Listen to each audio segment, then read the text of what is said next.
Hello, welcome to the next lecture. So what we will be doing in this lecture is actually opening and closing files in SolidWorks.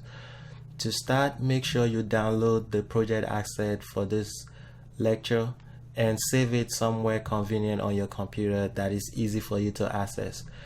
So what we want to do is now we want to click on this icon that says open, and the shortcut is Control O, and we'll click on this folder, and right up here that is where you want to browse, or on the site rather you want to browse to the file location. So mine is on my desktop, and I will click on SolidWorks class, and I have the shaft arm drawing and the part file.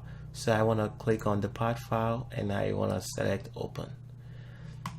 That is pretty much how you open a file, and you can also open the drawing. Let's open the drawing too.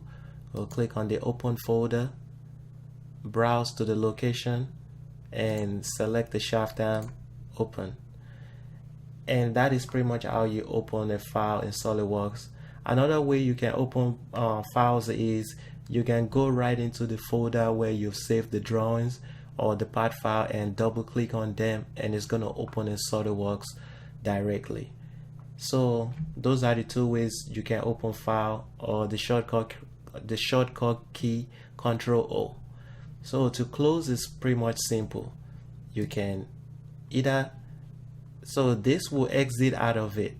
So what you want to do is you want to click on this X right here. This X up here closes SolidWorks completely, and this X right here closes the current drawing or part file or assembly that you are working in. So we'll click on this, and as you can see, it's going to ask you whether you want to save. We'll click don't save, and it has closed that drawing, but our part file still remains open. So what we want to do is close this as well. So we're just going to click close, and it has closed our part file, but SolidWorks still remains open. And if we want to close SolidWorks directly or completely, we can click this X, or we can exit it over here.